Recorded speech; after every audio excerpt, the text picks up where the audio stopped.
What if I told you the money in your pocket could slowly become worthless and you wouldn't even notice? It wouldn't crash overnight. There would be no warning, no panic, just less value every year, every transaction, every day. This already happened once, not to a small country, but to the most powerful empire on earth, Rome. To understand how something so powerful could fall apart so quietly, we have to go back to the Roman Forum. The sun begins to set over the 7 hills of Rome, casting long golden shadows across the Forum Romanum. In this moment of twilight, the bustling heart of the greatest empire on earth falls into a deep, rhythmic silence. You can almost hear the soft echo of sandals on marble and the distant murmur of the Tiber River. This was a world built on stone, law, and a silver coin that everyone believed in. For centuries, the Roman denarius was more than just metal. It was the heartbeat of an interconnected world stretching from the misty forests of Britain to the scorching sands of Egypt. To hold a denarius was to hold a piece of the emperor's promise. But like the fading light of this evening, that promise would eventually dim. Before we witness the chaos of the collapse, we must first understand the absolute purity that made Rome the master of the world's wealth. How did this legendary silver coin begin its journey? Imagine holding a small, cool piece of metal in your palm, its edges slightly uneven from the strike of a heavy iron hammer. This is the denarius, first minted in 211 BC during the desperate struggles of the Second Punic War.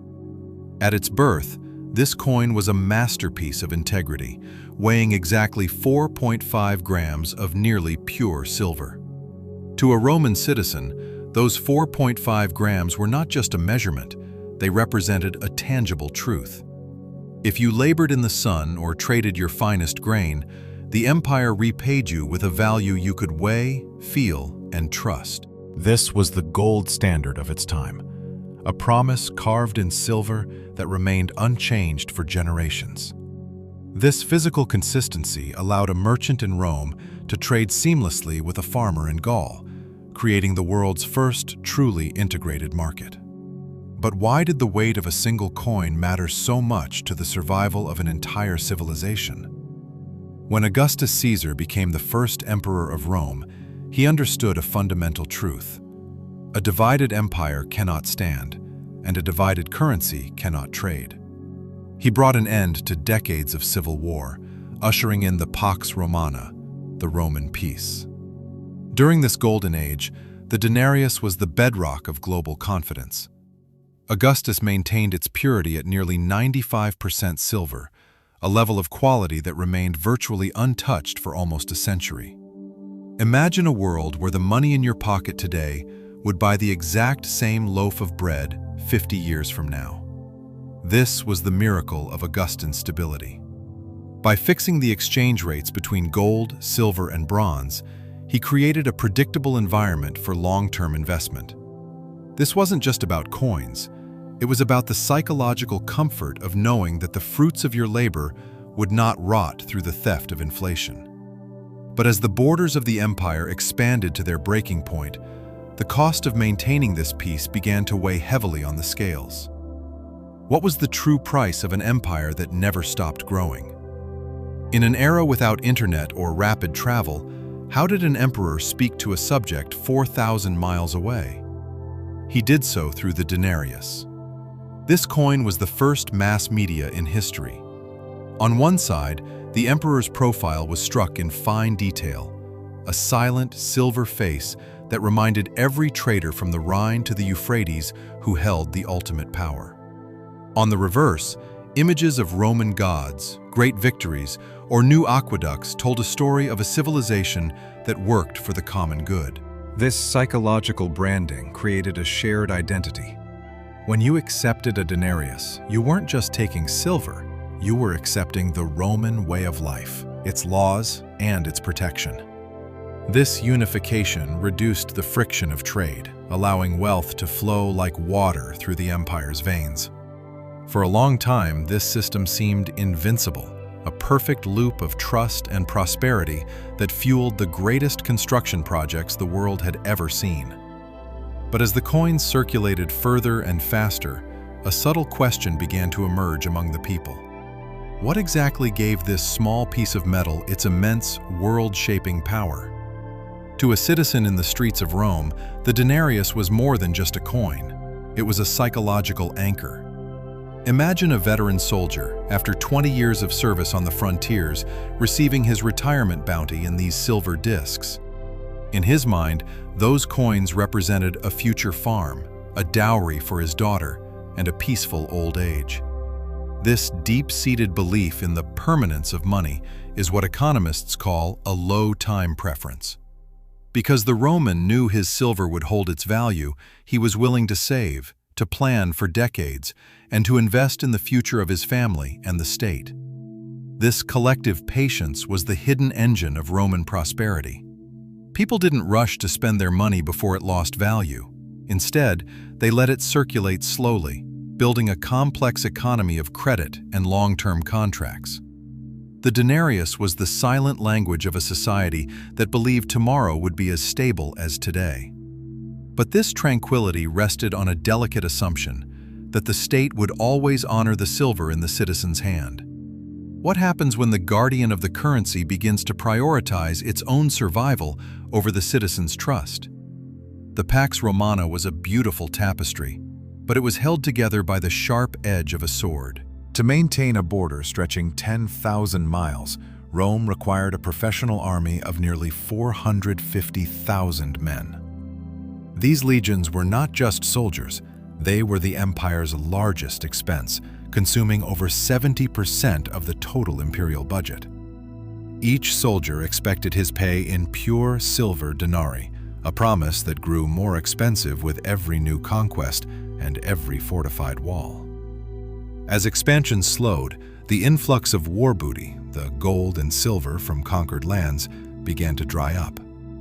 The empire found itself in a structural deficit, where the cost of defending the world exceeded the taxes collected from it. The emperor faced a choice that has haunted leaders for millennia: increase taxes on a struggling populace, or find a way to make the existing silver go further. It was a moment of profound tension, a quiet struggle between the necessity of defense and the integrity of the coin. If the silver was the blood of the empire, the heart was beginning to strain. But how long could a government pretend that less is more? We often think of money as silver or gold, but in reality, money is a social contract woven from the invisible thread of trust. For centuries, the Roman citizen didn't weigh every denarius. They simply looked at the emperor's face and believed in the value it represented. This trust is what allowed the empire to function as a single, massive organism. However, trust is a finite resource, much like the silver mines of Spain. As the imperial treasury struggled with the mounting costs of the legions, a dangerous idea began to take root in the minds of the Roman mint masters. If the people already believe these coins are valuable, would they notice if we subtly changed what's inside? This was the beginning of the great decoupling, the moment when the face on the coin and the metal within started to tell two different stories. It is a psychological threshold that every failing currency eventually crosses. But once the thread of trust begins to fray, can it ever be rewoven? We often think of money as silver or gold, but in reality, money is a social contract woven from the invisible thread of trust. For centuries, the Roman citizen didn't weigh every denarius. They simply looked at the emperor's face and believed in the value it represented. This trust is what allowed the empire to function as a single, massive organism. However, trust is a finite resource, much like the silver mines of Spain. As the imperial treasury struggled with the mounting costs of the legions, a dangerous idea began to take root in the minds of the Roman mint masters. If the people already believe these coins are valuable, Would they notice if we subtly changed what's inside? This was the beginning of the Great Decoupling, the moment when the face on the coin and the metal within started to tell two different stories. It is a psychological threshold that every failing currency eventually crosses. But once the thread of trust begins to fray, can it ever be rewoven? In the year 64 AD, a catastrophic fire tore through the heart of Rome, leaving much of the Eternal City in ashes. Emperor Nero faced a monumental task, rebuilding a capital that reflected his own divine grandeur, while simultaneously paying the ever-demanding legions. The imperial coffers, once overflowing under Augustus, were now bone dry. Nero stood at a crossroads of history. He could not tax the ruins of a burnt city, nor could he stop the soldiers from demanding their silver. In a moment of fateful ingenuity, Nero authorized a change that would haunt the world for 2,000 years. He ordered the Roman mint to reduce the weight of the denarius from 3.9 grams to 3.4 grams, and more importantly, he lowered its silver purity from 98% to 93%. It was a tiny, almost invisible reduction, a sliver of metal taken from every citizen to fund the emperor's dreams. Nero had discovered the hidden tax of debasement. But what happens to a society when the ruler begins to steal from the very currency he swears to protect? Inside the humid, soot-covered walls of the Roman mint, a silent transformation was taking place. The master minters, once the guardians of purity, were now tasked with a deceptive craft. To the naked eye, the new denarius looked almost identical to the old one. It bore the same majestic image of the emperor. It rang with a similar metallic clink. But beneath the surface, the silver was being diluted with copper, a cheaper, base metal. This was the first alchemy of the state, the attempt to create more units of currency without having more wealth. By reducing the silver content just by 5%, Nero could suddenly produce 105 coins for every 100 he had before. To the government, it felt like discovering a hidden treasure chest. But in the marketplace, the laws of nature began to push back. Value is not what a ruler declares it to be. It is what the metal truly holds. As these diluted coins began to spread, the invisible balance of the Roman economy started to tip.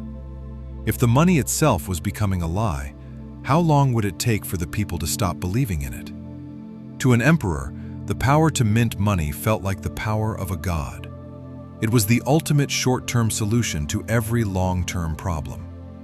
When the legions demanded a raise, or the city needed a new stadium to keep the plebeians entertained, creating more coins was far easier than the painful process of raising taxes or cutting expenses. This is the seductive trap of seigniorage, the profit a government makes by issuing currency that costs less to produce than its face value. In the halls of the Palatine Hill, the immediate political survival always outweighed the distant economic ruin. If they could pay the army today, they could stay in power tomorrow. They convinced themselves that a small reduction in silver wouldn't be noticed, that the empire's vast size would absorb the shock. But money is not just a tool of the state. It is a mirror of its integrity. When a government chooses to print its way out of debt, it is not creating wealth. It is silently transferring it from the pockets of the citizens to the palace. How long can this grand illusion last before the market begins to demand the truth?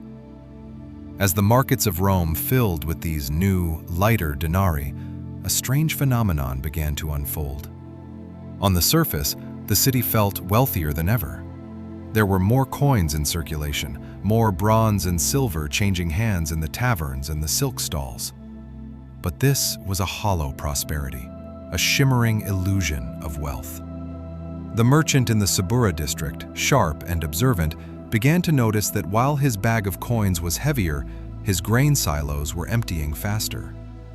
He realized that to buy the same measure of wheat from Egypt, he now needed 11 coins instead of 10. This is the birth of inflation, the silent thief that steals the value of money without ever touching the coins themselves. The people had more money, but they had less purchasing power. The extra coins created by Nero didn't create new bread or new wine. They only bid up the price of what already existed.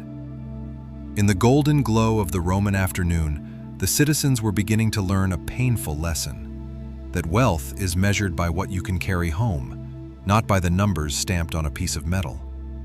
But if the merchants knew, how long would it take for the soldiers to realize they were being robbed in broad daylight?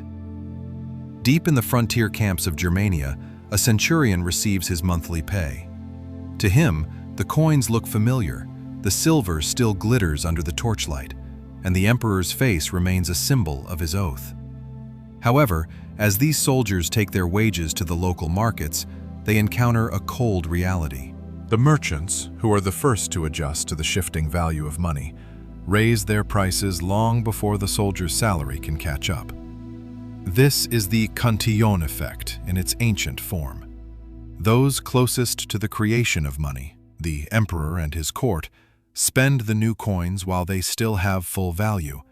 But by the time that money reaches the edges of the empire, its purchasing power has evaporated. For the Roman legionary, this was a betrayal without a battlefield. His fixed salary of 225 denarii per year, established decades ago, was no longer enough to buy the same amount of salt, oil, or equipment. The state was effectively cutting his pay without ever changing the numbers on the ledger. As the soldiers' resentment grew, the empire faced a terrifying question. How do you maintain the loyalty of an army that is being paid in shadows?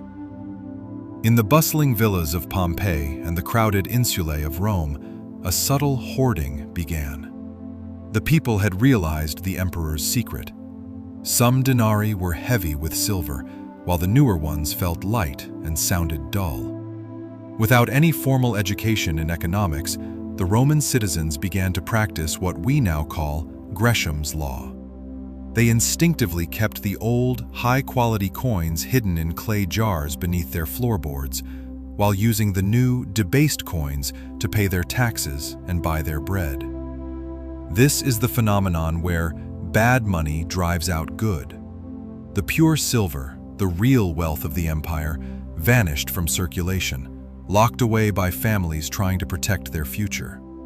The only money left in the streets was the diluted, dishonest currency of the state.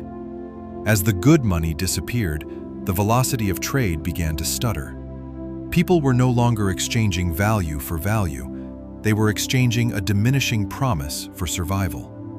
The invisible foundation of the Roman market was cracking, not from a foreign invasion, but from the simple defensive actions of its own people. If the good money is gone, what remains to hold the empire together?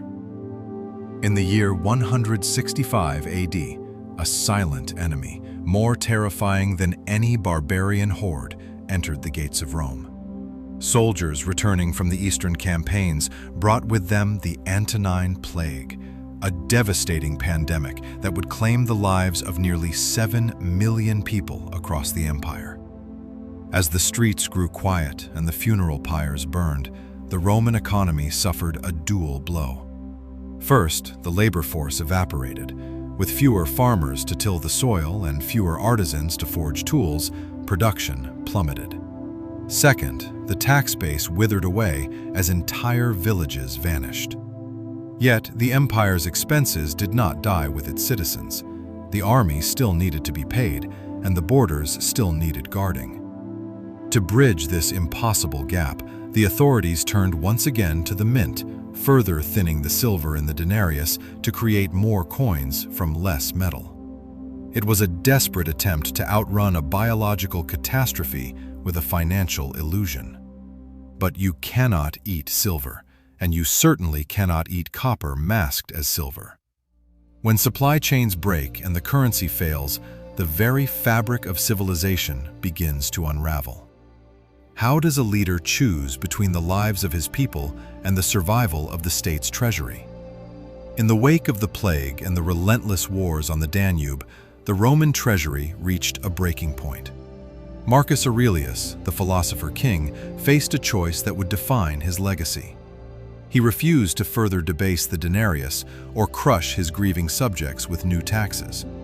Instead, he staged an extraordinary event in the Forum of Trajan. For 2 months, the emperor auctioned off the crown jewels, silken robes embroidered with gold, and even the empress's private collection of crystal vases and pearls. This was the ultimate act of fiscal responsibility. Marcus Aurelius understood that to maintain the value of Rome's money, the state itself had to endure the pain of sacrifice. By selling the palace's wealth to fund the defense of the borders, he bought the empire a few more years of stability. It was a noble effort to restore the connection between the leader and the led, a silent plea for the people to keep believing in the Roman dream. But as the Stoic emperor's life faded, so too did the restraint that held the economy back from the abyss. What happens when a philosopher's wisdom is replaced by a gladiator's greed?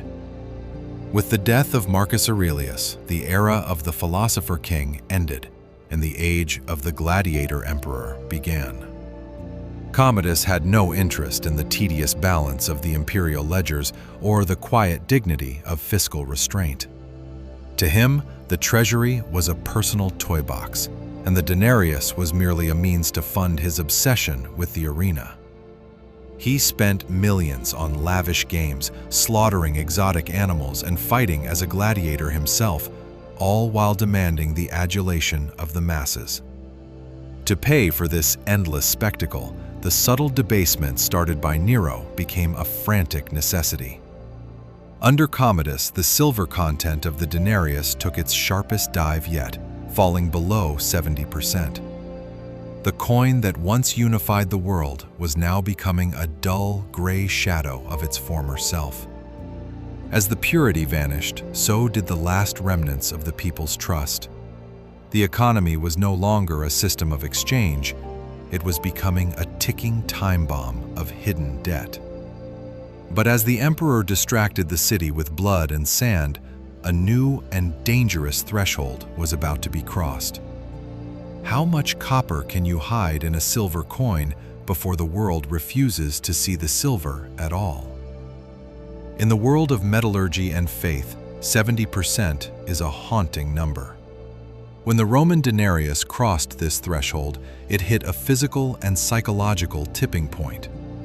At 90%, the coin still looks, feels, and rings like silver.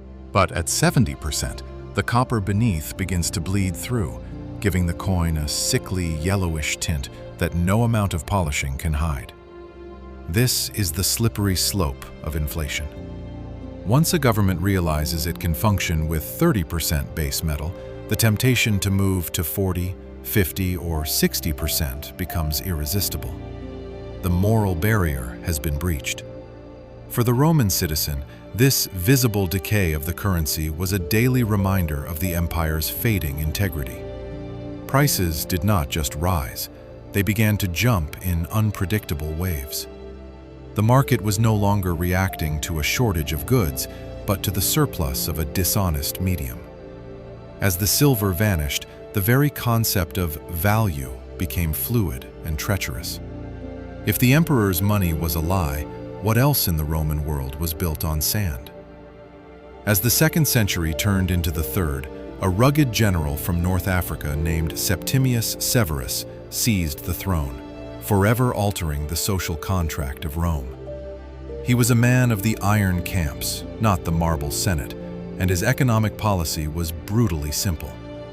On his deathbed, he gave his sons a final, haunting piece of advice. Stay united, enrich the soldiers, and scorn all others. To buy the loyalty of the massive Roman war machine, Severus increased military pay by a staggering 50%. But with exhausted silver mines and a stagnant economy, the treasury was hollow. His solution was a massive, unprecedented strike against the currency's integrity. He slashed the denarius's silver content to less than 50%, half silver, half copper. This was the point of no return. By prioritizing short-term military power over the long-term stability of the entire social fabric, Severus turned the Roman economy into a mere servant of the state. The honest money of Augustus was now a deceptive shell, and the silent theft of inflation began to accelerate into a deafening roar. But as the silver vanished, how would the Roman people react when they realized the very meritocracy of their financial system was being dismantled? As the silver content of the denarius fell below the 50% mark, a more profound and invisible collapse began: the death of meritocracy. For centuries, the Roman economy had rewarded the hard-working merchant, the efficient farmer, and the disciplined artisan who saved their silver to build a future. But inflation changed the rules of the game. Suddenly, those who worked the hardest saw their life savings evaporate, while those closest to the emperor's new debased coins grew wealthy overnight. The merit of production was replaced by the politics of proximity. When the currency no longer rewards talent and effort, the very spirit of a civilization begins to wither. People stopped investing in the long term, choosing instead to survive in the chaotic present. The Roman dream, the idea that any citizen could rise through thrift and honest trade, was being strangled by a government that preferred to print wealth rather than protect it. If the rewards of labor are stolen by the stroke of a pen at the mint, why should any citizen strive for excellence? In the year 215 AD, Emperor Caracalla introduced a grand architectural deception to the Roman monetary system: the Antoninianus. Nominally, this new radiant coin was decreed to be worth 2 denarii, yet it contained only 1.5 times the silver. It was a mathematical trap set by the state against its own people. By forcing the public to accept a coin at double its face value while withholding the actual silver, Caracalla hoped to inflate the treasury's purchasing power by 50% overnight. But the markets of the empire were not easily fooled by imperial edicts. Merchants, recognizing the missing silver, instinctively adjusted their scales. Prices for grain, wine, and oil doubled almost instantly, neutralizing the emperor's trick and leaving the citizens with pockets full of double coins that bought half as much. This was the birth of the denominational spiral, a desperate race where the numbers on the currency grow larger while the stability they provide vanishes into thin air.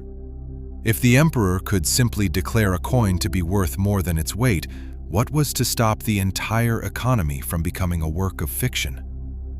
As we look at the scales of the Roman mint in the mid-3rd century, the math of desperation becomes hauntingly clear.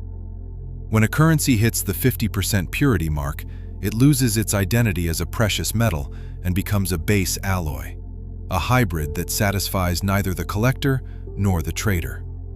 For the Roman administration, every percentage point of silver removed was a temporary breath of oxygen for a drowning treasury. But this math was flawed at its very core. To pay a soldier the same real value in a 50% silver coin, the state had to mint twice as many coins as before. This flooded the streets with cheap, dull metal, driving prices even higher and requiring even more debasement in the next fiscal cycle. It was an exponential curve toward ruin, where the state was no longer managing a budget, but managing a total collapse. The silver was no longer an anchor of value, it was a disappearing ghost in a rising sea of copper. If the math of the state no longer adds up, how long can the soldiers be kept silent with nothing but promises? As the mid-3rd century progressed, the Roman government crossed a moral line from which there was no return. The imperial mints, once the bastions of economic truth, were transformed into the world's largest counterfeiting operation. To hide the fact that the denarius was now almost entirely copper, officials developed a deceptive technique. They washed the base metal coins in a thin, microscopic film of silver. To a citizen receiving their pay, the coin appeared radiant and valuable under the Mediterranean sun. But this was a fleeting ghost of wealth. Within weeks of circulation, the silver wash would rub off, revealing the dull red copper beneath, the true face of a bankrupt empire. This was state-sponsored fraud on a continental scale. When the protector of the currency becomes its primary debaser, the social contract is shredded. The government was no longer collecting taxes to provide service. It was stealing the purchasing power of its people to fund its own survival. By creating a currency that was a lie, the Roman state had become the very criminal it once used to execute. But as the silver rubbed off, so too did the people's willingness to obey. By the late 3rd century, the Roman Empire faced a crisis more dangerous than any barbarian invasion: the total evaporation of public trust. For centuries, the emperor's face on a silver coin was not just money, it was a sacred bond, a guarantee of stability and divine order. But as the silver denarius became a copper lie, that bond shattered. The psychological break was absolute. When a citizen looked at the debased image of their ruler, they no longer saw a protector, they saw a thief in purple robes. This loss of faith acted like a corrosive acid on the gears of society. Why obey laws from a throne that lies about its own currency? Why sacrifice for an empire that devalues your children's inheritance? As the people retreated from the civic world, the once vibrant Roman markets grew silent, replaced by a cynical culture of hoarding and suspicion. The emperor could still command the legions, but he could no longer command the belief that held the Roman world together. The invisible glue of civilization had dissolved, leaving behind a hollow shell of authority. Imagine walking through a Roman market in the year 270 AD. You hold a handful of coins that glitter like silver, but you know it is a lie. As you hand them to a merchant, you both witness the charade. The edges are already turning a dull, coppery red where the silver wash has rubbed away. This was life in a silver-washed world, where the very concept of value had become a ghost. Transactions that once took seconds now involve bitter arguments over the quality of the metal. People no longer save for the future. They spend their coins as fast as possible before the silver fades or the next emperor declares them worthless. The economy has lost its soul, leaving only the cold, hard struggle for survival. This is the final stage of a dying currency. When money is no longer a store of value, it becomes a burden to be discarded. As the last remnants of the denarius's dignity vanish, the gates of the empire stand wide open to a century of total chaos. If the money that built Rome is now a phantom, can the empire itself be anything more than a memory? As we enter the year 235 AD, the Roman Empire plunges into a 50-year abyss known to historians as the crisis of the 3rd century. The steady hand of the Antonine dynasty is a distant memory, replaced by a revolving door of barracks emperors, generals who seized power by the sword only to be murdered by their own troops months later. This political chaos was the twin flame to the economic wildfire consuming the provinces. With no stable leadership, the central government lost control of the mints, and local usurpers began producing their own, even cruder imitations of the denarius. The borders were crumbling under the pressure of Germanic tribes and the Sassanid Persians, requiring astronomical sums of money that simply did not exist. To fund these desperate defenses, the silver content was slashed again and again, until the once mighty currency of the Mediterranean was little more than a silver-clad copper slug. The empire was no longer a unified market. It was a fragmented battlefield, where the only thing spreading faster than the enemy was the worthlessness of the emperor's coin. How can a civilization survive when its political heart and its financial lifeblood both fail at the same time? The sheer volatility of the 3rd century is best captured by a single staggering statistic. Between 235 and 284 AD, there were no fewer than 26 claimants to the Roman throne. This revolving door of leadership created a catastrophic economic overhead. Each new general who grabbed power had to immediately secure the loyalty of his legions with a massive donativum, a bribe disguised as a bonus. Since the treasury was perpetually empty, these bonuses could only be funded by one method: seizing the mints and striking even more debased coins. Civil war became an engine of inflation. Each transition of power acted as a fresh assault on the currency's value, as rivals competed to outpay one another with money that was increasingly imaginary. The cost of this instability was not just measured in blood on the battlefield, but in the total destruction of economic predictability. When an emperor might not survive the season, why would any merchant accept his coin as a long-term store of value? The Roman state had become a predatory machine, consuming its own future to survive a chaotic present. By the year 270 AD, the legendary denarius reached its final, tragic transformation. The coin that once unified the Mediterranean with 95% pure silver had been reduced to a mere 5%. It was no longer a silver coin. It was a copper slug washed in a thin, microscopic film of silver, just enough to give it a deceptive shimmer for a few days of circulation. This was the terminal stage of financial decay.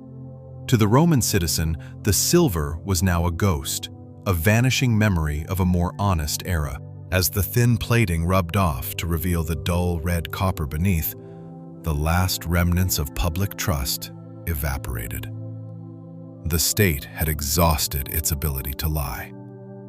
When the metal itself can no longer hide its worthlessness, the entire illusion of the imperial economy shatters.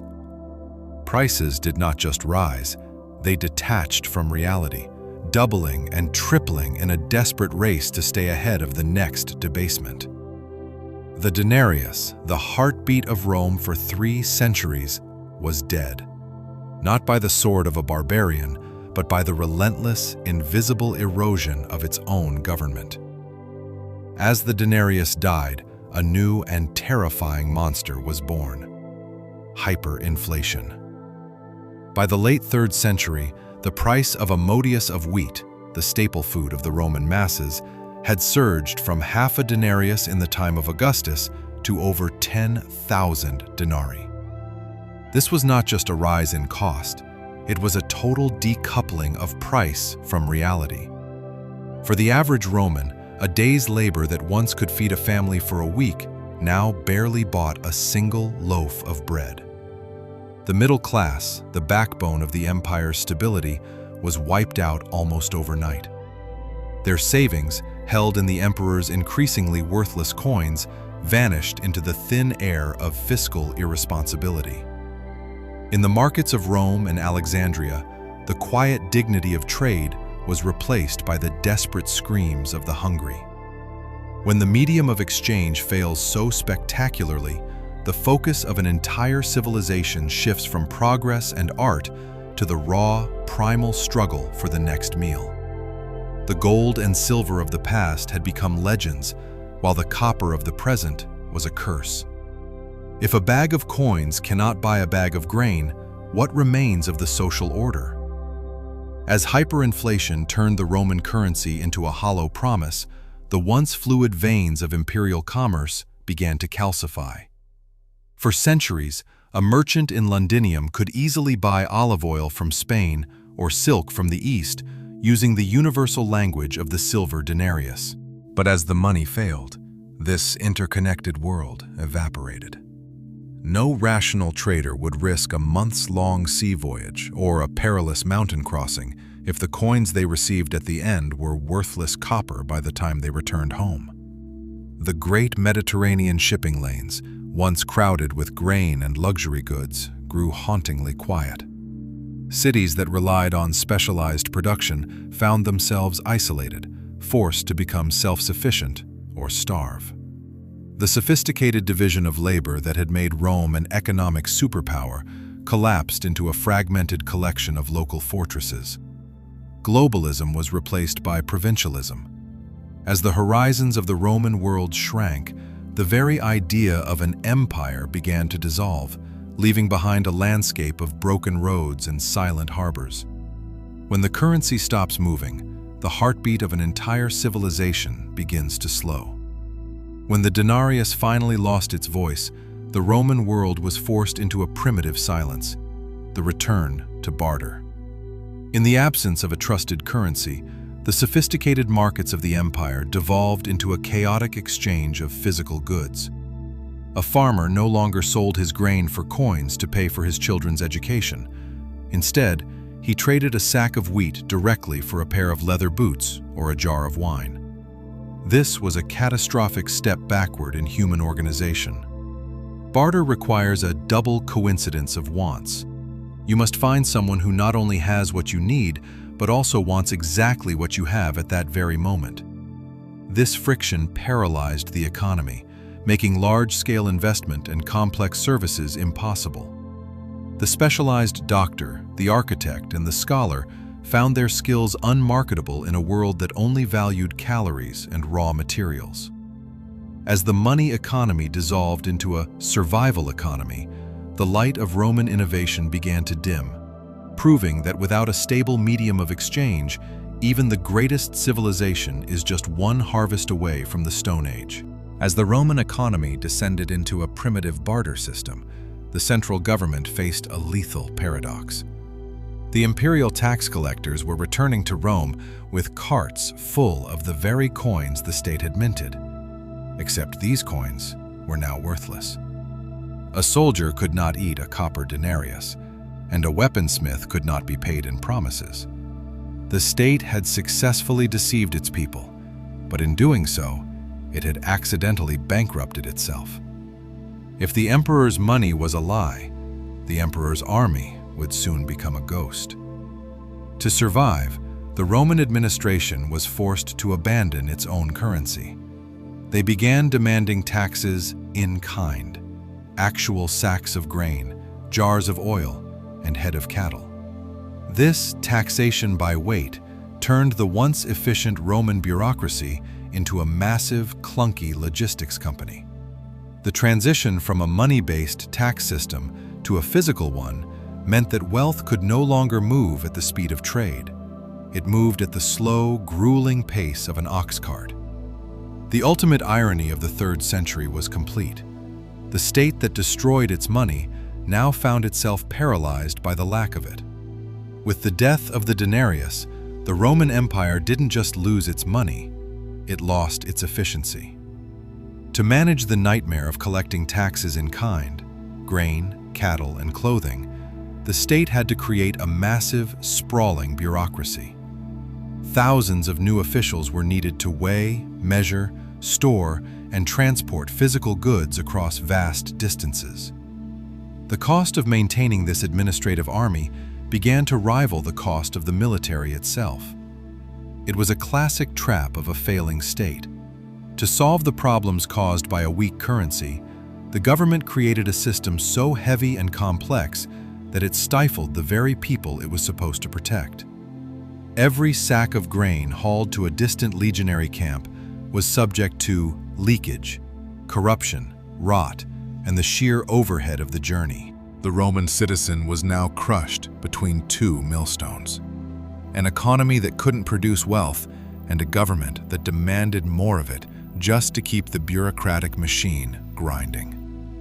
The once lean and effective administration of the early empire had become a bloated parasite, feeding on the remains of a dying financial system.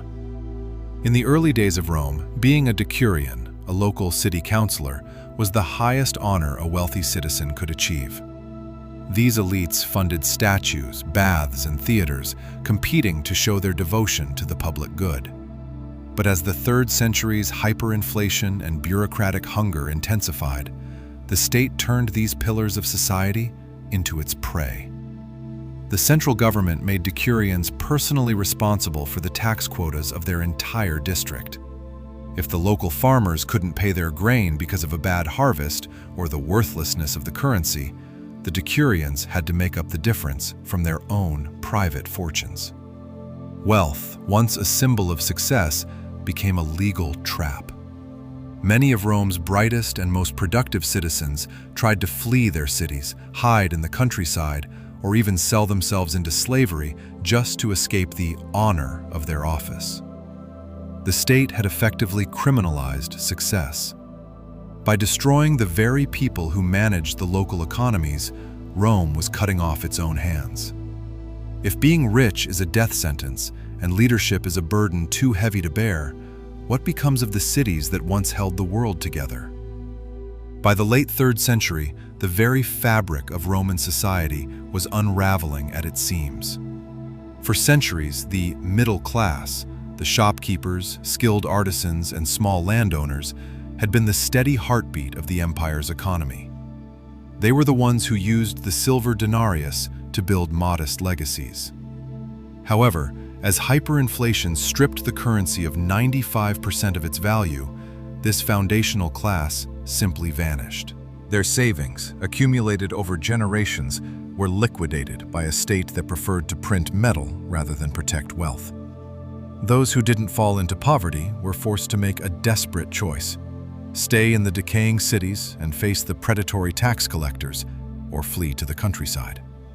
The proud Roman citizen, once protected by a sophisticated legal code, found that his status meant nothing if he couldn't pay his debts in debased copper. As the forums grew silent and the shops shuttered, a new, darker social structure began to emerge from the ruins of urban life. If the citizens who defined Rome are gone, what remains of the Republic's soul? The collapse of the urban middle class triggered a mass migration that would redefine the European landscape for 1,000 years. As the cities became traps of high taxes and worthless copper, thousands of Romans fled to the great estates, the latifundia, owned by the ultra-wealthy provincial elite. These sprawling rural territories were the only places where food was still grown and walls still offered protection. But this safety came at a devastating price. In exchange for a plot of land and a bowl of grain, these formerly free citizens surrendered their right to move, their right to choose their labor, and their right to a life beyond the estate's borders. They became coloni, tied to the soil by imperial decree to ensure the state could still squeeze taxes from the earth. This was the silent birth of serfdom. The sophisticated, mobile world of Roman commerce was being replaced by a static, feudal hierarchy where a man's worth was no longer measured by his silver, but by his servitude.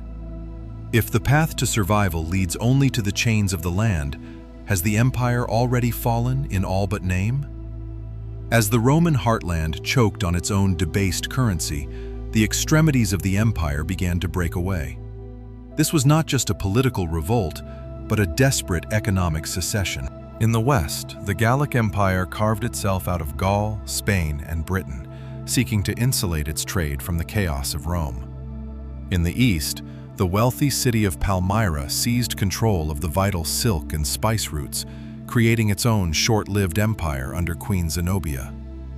These breakaway states flourished precisely because they stopped sending their real goods, their grain, their metals, and their taxes, to a central government that only sent back worthless copper in return. For a brief, flickering moment, the map of the Roman world was fractured into three, as the provinces realized that the protection of the emperor was now a tax they could no longer afford.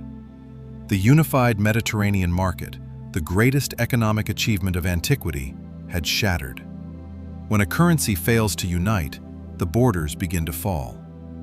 If the money no longer flows from east to west, can the legions ever hope to march together again? In the year 270 AD, a soldier emperor named Aurelian rose to do the impossible: stitch the shattered empire back together. Known as Restitutor Orbis, the restorer of the world, he defeated the breakaway states of Gaul and Palmyra in a whirlwind of lightning campaigns. But Aurelian knew that steel alone could not save Rome. He had to fix the money. When he attempted to reform the currency by increasing its silver content, he faced an enemy more dangerous than any barbarian: the corrupt workers of the Roman mint. Led by the master of the mint, Felicissimus, thousands of workers staged a bloody revolt on the Celian Hill. They had been skimming silver and producing debased coins for years, growing rich on the empire's decay. The battle was so fierce, it left 7,000 soldiers dead in the heart of the capital. Aurelian crushed the rebellion and executed the corrupt officials, but the message was clear. The rot was not just in the coins, it was in the very hands that made them. Even a hero could restore the borders, but could he ever truly restore the honesty of the Roman heart? When the state itself becomes a counterfeiter, the people stop being producers and start being speculators. By the late 200s and 70s AD, the Roman citizen realized that holding currency was a guaranteed path to ruin. The logical response was not to work harder, but to play the system. Instead of investing in farms or workshops, those with any remaining wealth began hoarding real goods, grain, wine, and oil, waiting for prices to skyrocket before selling. This is the dark mirror of inflation. When the future is uncertain, the present becomes a game of survival of the shrewdest. Markets that once functioned on trust were now battlegrounds of manipulation. Middlemen thrived by buying low and hiding stock, while the poor starved in the streets of Rome. The economy had shifted from a win-win exchange of value to a zero-sum struggle for existing resources. In a world where money is dying, the only way to stay ahead is to make sure someone else falls behind. If every citizen becomes a gambler, who is left to build the future? As the 3rd century's financial storm reached its peak, the very concept of lending began to dissolve. In a healthy economy, interest rates represent the price of time and risk. But when the denarius was losing value by the month, how could any lender set a price for the future? If you lent 100 coins today and received 110 back a year later, but those 110 could only buy half as much bread as the original 100, you hadn't gained interest, you had lost your livelihood. Consequently, formal credit markets vanished. Interest rates, where they existed at all, spiked to usurious levels of 25% or even 50%, reflecting a total lack of confidence in the currency. Capital, the lifeblood of any civilization, went into hiding. It was buried in jars in the earth or converted into gold jewelry worn by the elite. Without credit, no new ships were built, no olive groves were planted, and no grand architecture was begun. The Roman world was no longer investing in its future. It was merely suffocating in its past. When the bridge to tomorrow is broken by a failing currency, the present becomes a stagnant pond. The Roman state was now trapped in a lethal feedback loop. As the empire's borders crumbled, the need for soldiers grew more desperate than ever. But these were no longer the citizen legionaries of old, fighting for the glory of Rome. They were increasingly Germanic mercenaries who fought only for silver. When the treasury ran dry, the emperors faced a terrifying choice: pay the army or face a coup. To produce the millions of coins needed for military payroll, the mints worked day and night, stripping the last atoms of silver from the currency to stretch the metal further. This emergency debasement triggered fresh waves of inflation, which instantly devalued the very salaries the soldiers had just received. Enraged by their shrinking purchasing power, the troops demanded even higher pay, forcing the state to debase the metal yet again. The government was chasing its own tail, printing more and more money to buy less and less loyalty. Rome was no longer a civilization protected by an army. It was an army holding a dying civilization hostage for coins that were fast becoming trash. By the year 284 AD, the Roman economy had reached a mathematical breaking point. The numbers tell a story of a civilization in freefall. In the span of just 70 years, the price of a single measure of Egyptian wheat had skyrocketed by an unbelievable 15,000%. What once cost a handful of silver now required a mountain of copper. The government's response was to simply add more zeros to the denominations, creating coins so worthless they were often weighed in bags rather than counted individually. This was runaway inflation, a state where the currency loses value faster than the ink can dry on the mint's stamps. Taxes, once the predictable fuel of the state, became impossible to calculate. Merchants stopped displaying prices altogether, changing them hour by hour based on the latest rumors of war or further debasement. The statistical reality was clear. The denarius, the tool that had built the greatest empire in history, was now a mathematical impossibility. Rome was no longer an economy. It was a chaotic sea of fluctuating numbers where no one could swim. In 284 AD, a man of iron will named Diocletian seized the throne, inheriting an empire that was more a collection of ruins than a superpower. He looked at the chaotic sea of fluctuating numbers and realized that the old Roman world was dead. To save the body, he would have to reshape the soul. Diocletian was not a philosopher, but a soldier who viewed the economy like a battlefield. He split the empire into 4 parts, the tetrarchy, to bring government closer to the borders. But his most radical change was internal. He replaced the invisible hand of the market with the heavy fist of the state. He believed that if money had failed, then the emperor's word must become the new currency. This marked the birth of a planned economy, where the state decided what was produced, who produced it, and at what price. Diocletian was the ultimate micromanager of antiquity, attempting to freeze a collapsing world in place through sheer force of will. But can an empire be saved by turning its citizens into cogs of a giant machine? In 301 AD, Diocletian issued one of the most famous and ill-fated economic decrees in history, the Edict on Maximum Prices. Attempting to halt the 15,000% inflation he inherited, the emperor set a legal ceiling on over 1,000 goods and services, from a measure of wheat to the daily wage of a bricklayer. To enforce this, he didn't use economists, he used executioners. The penalty for selling above the fixed price was death. Diocletian believed that through absolute imperial authority, he could command the market to stand still. But the laws of supply and demand proved more powerful than the legions of Rome. Instead of lowering costs, the edict caused goods to vanish instantly from the shelves. Merchants, unable to cover their costs at the mandated prices, simply stopped selling. The result was a catastrophic shortage that left the empire's cities paralyzed.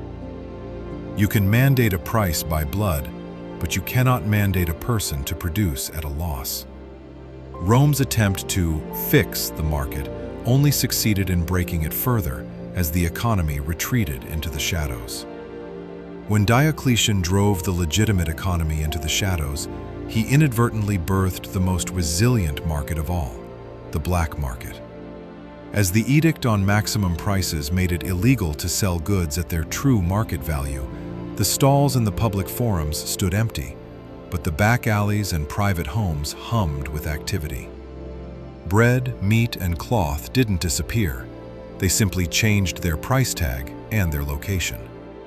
In this underground economy, the price now included a risk premium, the added cost of potentially facing the emperor's executioner. This meant that for the average Roman, the very items the government tried to make affordable actually became more expensive than ever. People traded in whispers and shadows, using whatever slivers of real silver or barter goods they could find. The state had lost its most precious asset, transparency. By attempting to command the tide of economic reality, Diocletian had only succeeded in making the economy invisible, untaxable, and increasingly lawless. When the law contradicts the stomach, the law is the first thing to be broken.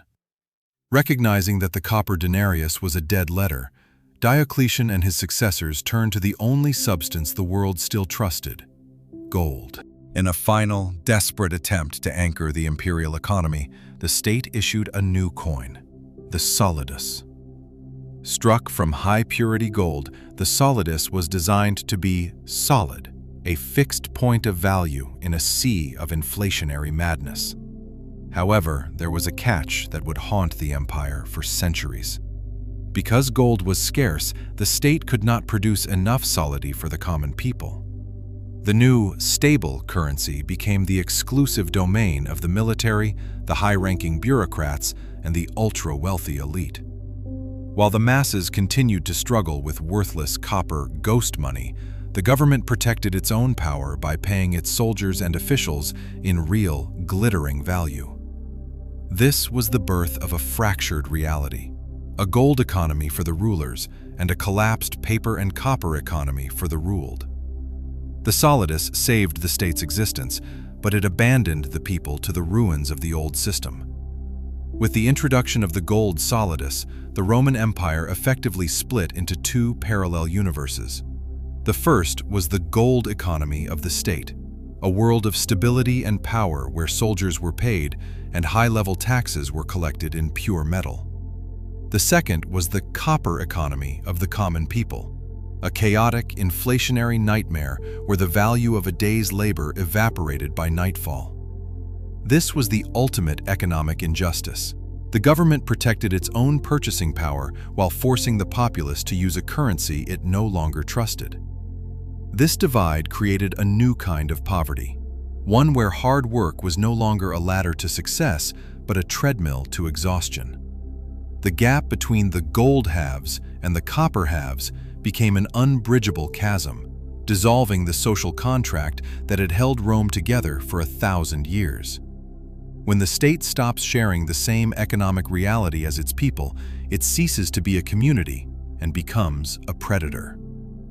By the early 4th century, Diocletian's government reached a startling conclusion. It no longer trusted its own money. If the state couldn't guarantee the value of the coins it minted, it would stop asking for them altogether.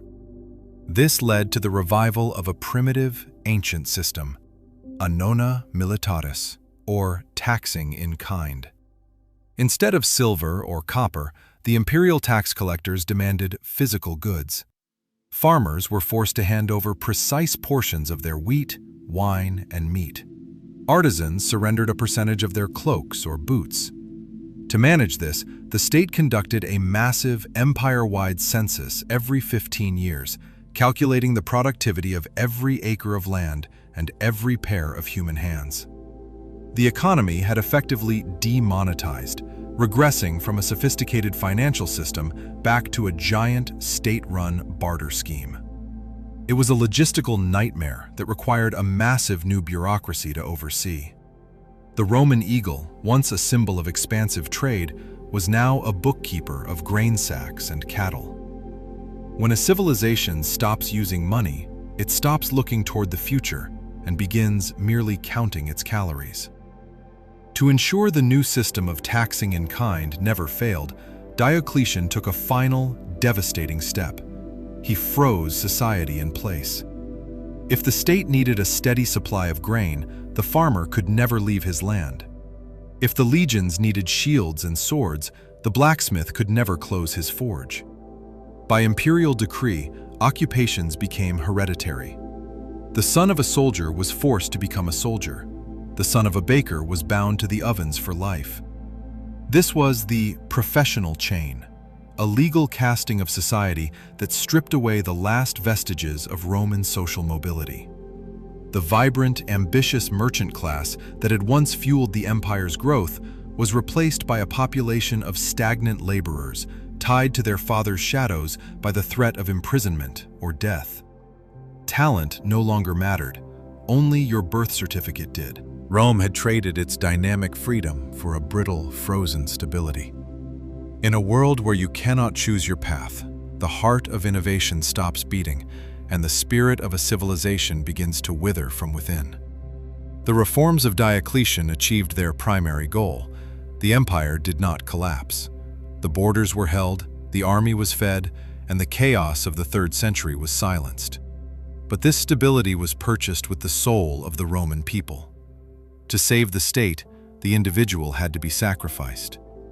The Roman citizen, once a man of rights and enterprise, was now a subject of the crown, a mere unit of production in a vast imperial ledger. This is the ultimate warning of economic history. When a government prioritizes the survival of its own bureaucracy over the prosperity of its citizens, it creates a peace that feels like a prison. The markets were stable, but only because they were dead.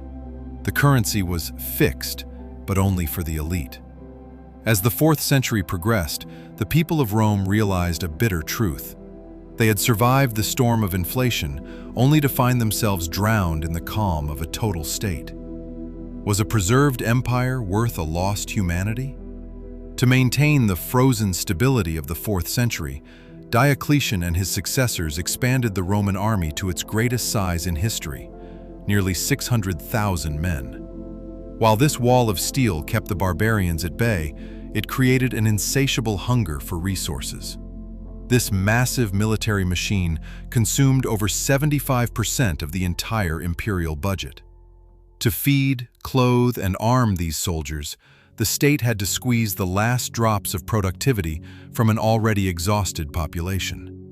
Taxes reached such predatory levels that many farmers simply abandoned their lands, realizing that the more they produced, the more the state took. The military, intended to be the shield of civilization, had become its greatest economic burden. In a tragic irony, the very force protecting Rome from external invasion was hollowly destroying it from within. When a nation spends more on its defense than its people can possibly earn, the defense itself becomes the ultimate enemy of the economy. As the 4th century wore on, the Roman state perfected a cruel financial discovery. Inflation is the most effective way to tax a population without their consent. While the wealthy could shield their fortunes by holding gold solidi or vast tracts of land, the poor and the lower middle class were trapped in the copper economy. Every time the government debased the common coinage to fund its massive bureaucracy, it was effectively stealing the purchasing power of every laborer's daily wage. This was a stealth tax, invisible, unvoted upon, and inescapable. It hit those with the least the hardest, as the price of bread rose faster than any meager pay increase. The Roman elite grew more insulated in their golden villas, while the common man found that his hard-earned coins were melting away like ice in the sun. Inflation didn't just destroy the economy, it destroyed the very idea of fairness. When the state devalues its money, it is quietly breaking its promise to the most vulnerable. By the mid-4th century, the Roman Empire presented a baffling paradox that serves as a timeless warning for modern economics. On the surface, the state had never looked more formidable. The emperor was no longer a first citizen, but a godlike dominus, an absolute autocrat surrounded by a vast, intricate bureaucracy and a wall of nearly 600,000 soldiers. Yet, beneath this gilded imperial exterior, the financial foundation was rotting to its core. History teaches us a bitter lesson.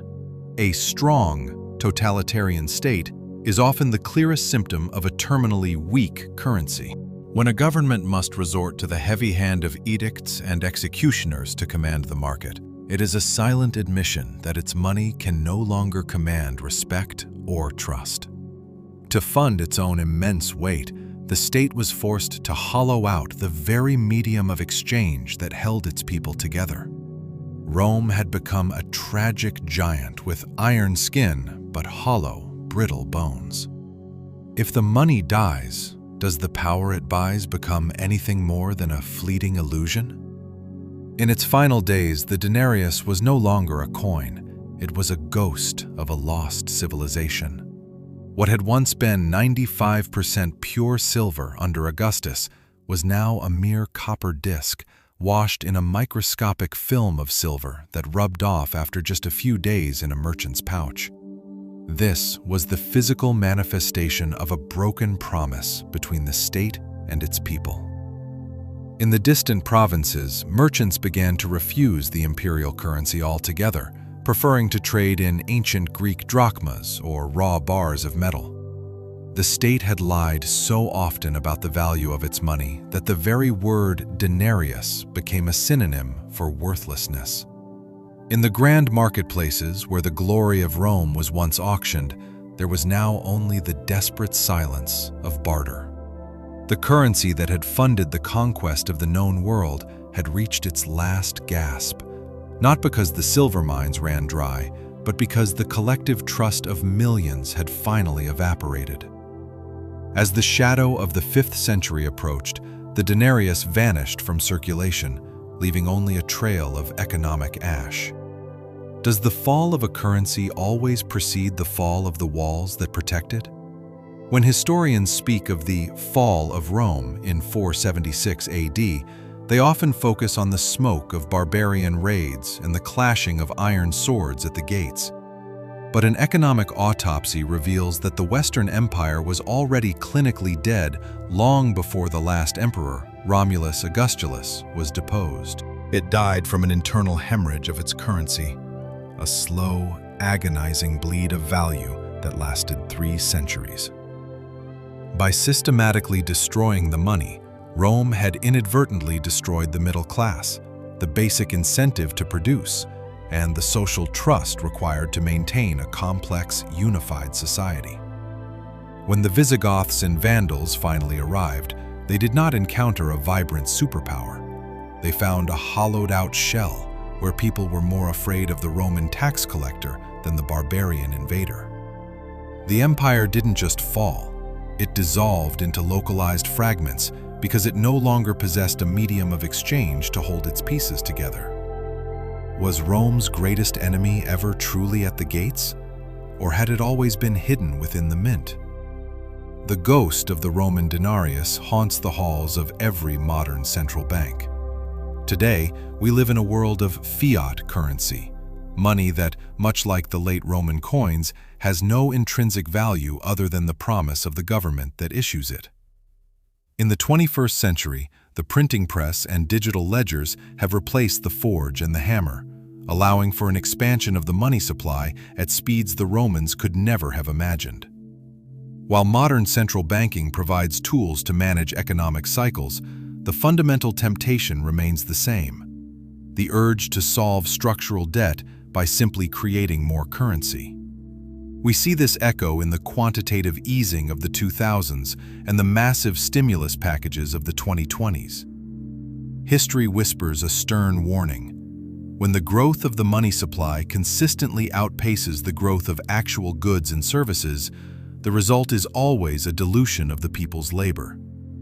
Are we truly masters of a sophisticated financial system, or are we merely repeating the Roman experiment with faster tools?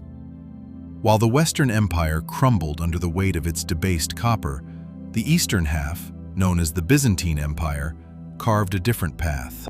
For over 700 years, the Byzantine solidus remained the dollar of the Middle Ages, its gold content staying remarkably constant at approximately 4.5 grams of pure gold. This unwavering stability was not an accident of history, but a deliberate choice to prioritize the integrity of money over the convenience of the state. Because the solidus was trusted from the markets of Britain to the Silk Roads of China, it fueled a vibrant, long-lasting commercial civilization that survived for a millennium after the fall of Rome. The Byzantine success story provides a profound counter-narrative to the disaster of the West. It proves that even in the face of constant war and external threats, a society can endure if it maintains a sound, honest currency. When money is an anchor rather than a political tool, it provides the bedrock upon which an entire 1,000-year legacy can be built. The grand saga of the Roman denarius leads us to a singular, immutable truth that echoes through the centuries. Wealth cannot be printed, it must be produced. When the emperors added copper to their silver, they were not creating new value, they were merely diluting the existing efforts of their citizens. Real wealth is the wheat in the fields, the sturdy bricks of the aqueducts, and the innovative spirit of the merchant. It is the tangible result of human labor and ingenuity. Money is intended to be the honest mirror of that reality, a stable yardstick to measure the fruits of our toil. When a state attempts to bypass this rule by manipulating the currency, it treats the symptoms of its decline while accelerating the disease. History has shown, from the Roman forums to the modern digital exchange, that a society's true prosperity is built on the bedrock of production, not the alchemy of the mint. In the long run, the market always remembers the truth, even when the government tries to hide it in a wash of silver or a flood of paper. Standing at the edge of history, we see that the fall of the Roman denarius was not just a failure of metal, but a failure of the invisible threads that hold the civilization together. A society is only as strong as the trust its people place in its institutions, and that trust is most tangibly expressed in the money they pass from hand to hand. When that money becomes a lie, the very architecture of cooperation begins to crumble. We often believe our modern world is too vast, too digital, and too interconnected to suffer the fate of the ancients. Yet Rome also believed its walls were eternal and its roads reached the ends of the earth. The fragility of a civilization lies in the quiet assumption that tomorrow's value will always be there, even as we dilute the efforts of today. As we look back at the quiet dust of the Roman forums, we are reminded that prosperity is a delicate garden that requires the constant water of honesty and the sunlight of real production to survive the coming winter. In the fading light of that delicate garden, nothing collapsed in a single moment. There was no final sound, no sudden break. By the early 4th century, in the marketplaces of Rome, the denarius still passed from hand to hand, yet it no longer carried the weight it once did. What had begun in 211 BC as a coin of nearly 4.5 grams of silver had, by around 300 AD, thinned into something lighter, its value no longer resting in metal, but in memory. Prices continued to exist, wages were still paid, and trade had not entirely ceased, but something essential had quietly withdrawn. Trust no longer flowed effortlessly between strangers. And without that invisible current, every exchange became heavier, slower, uncertain. Because in the end, money was never truly silver or numbers or decree. It was belief. And when belief begins to fade, a civilization does not fall all at once. It simply becomes something less. And then, gently, it is gone.